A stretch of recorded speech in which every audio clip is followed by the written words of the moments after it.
కాయిబొమ్మ Ravi కస్టడీపై Nampally court తీర్పు ఇవ్వనుంది. ఇప్పటికే 5 రోజుల పాటు విచారించిన పోలీసులు మరో 7 రోజుల కస్టడీ ఇవ్వాలని కోరారు.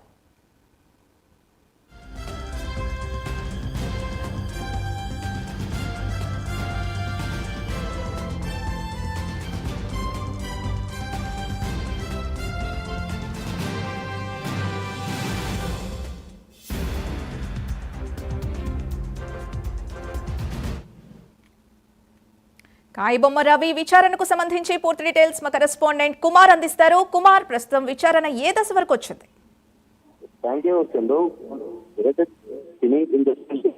ఐబొమ్మ వెబ్సైట్ కి సంబంధించిన ఇమ్మడి రవిని ఇప్పటికే పోలీసులు 5 రోజుల పాటు విచారణ అయితే కొనసాగించారు. కానీ ఏదైతే ఈ 5 రోజులు కస్టడీలో కూడా ఐబొమ్మకు సంబంధించి ఎటువంటి సమాచారం కూడా పోలీసులు అయితే రాబట్టినట్లయితే తెలుస్తుంది. ఈ నేపథ్యంలోనే పోలీసులు ఏదైతే నాంపల్లి కోర్టులో మరొకసారి పిటిషన్ అయితే దాఖలు చేశారు. ముఖ్యంగా ఈ పిటిషన్ సంబంధించి మరికొద్ది సేపట్లో దీనిపై తీర్పు అయితే రానుంది. ముఖ్యంగా 7 రోజులు కస్టడీ కావాలంటూ కూడా ఇటు ఏదైతే సిసిఎస్ పోలీసులు నాంపల్లి కోర్టులో పిటిషన్ అయితే దాఖలు చేశారు. ఈ నేపథ్యంలోనే మరికొద్ది సేపట్లో ఏదైతే దీనికి సంబంధించి తీర్పు అయితే రానుంది. ముఖ్యంగా గతంలో సిసిఎస్ పోలీసులు కూడా ఏదైతే ఇమ్మడి రవిని 5 రోజుల పాటు విచారించారు. ఇందులో ప్రధానంగా చూసుకున్నట్టయితే ఈ వెబ్సైట్ కి సంబంధించి ఏదైతే సర్వర్లు హ్యాక్ చేసి ఓటీటీ సర్వర్ లోంచి హెచ్డి ప్రింట్లు డౌన్లోడ్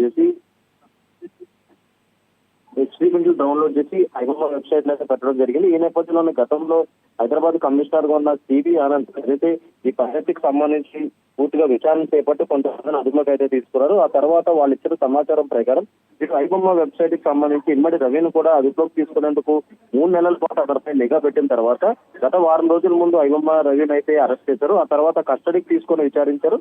అలాగే ఇందులో హైదరాబాద్ కమిషనర్ విసి సజ్జనార్ కూడా 1 రోజు పాటు రవిని అయితే విచారించడం జరిగింది. ముఖ్యంగా రవి ఏదైతే ఐపీ అడ్రస్లతో పాటు హార్డ్ డిస్క్ కి సంబంధించి డేటా మొత్తం కూడా వాళ్ళు వెరిఫై చేయడానికి ప్రస్తుతం ఎస్ఎల్ హ్యాకర్ ను కూడా పెట్టుకున్నట్లయితే తెలుస్తుంది. అలాగే మరొకసారి అంటే 7 రోజుల పాటు కస్టడీ ఇస్తే కనుక ఈ ఐబొమ్మ వెబ్సైట్ కి సంబంధించి పూర్తి విచారణ అయితే కొనసాగనుంది.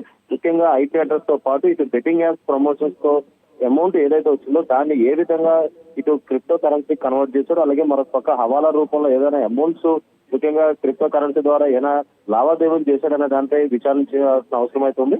అలాగే హార్డ్ డిస్క్ కు సంబంధించి 21,000 సినిమాలు హెచ్డి ప్రింట్ తో సంబంధించి దాంట్లో ఉన్నాయి.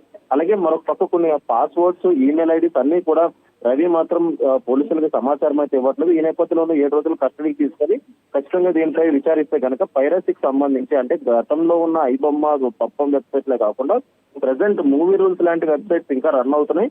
ముఖ్యంగా అందుట్లో కూడా ఏ రోజు సినిమా డౌన్లోడ్ రిలీజ్ అయితే ఆ సినిమాలన్నీ కూడా పూర్తిగా దాంట్లోకి అప్లోడ్ చేస్తున్నారు. కాబట్టి ఇటు మూవీ రూల్స్ కూడా అరికట్టేందుకు ఇటు ఐబొమ్మకు సంబంధించిన రవిని విచారించాల్సిన అవసరం అయితే ఉంది. ఈ నేపథ్యంలో మరికొద్ది సేపట్లోనే నాంపల్లి కూడా దీనికి సంబంధించి తీర్పు అయితే ఇవ్వనుంది చూస్తారు. Right, thank you Kumar.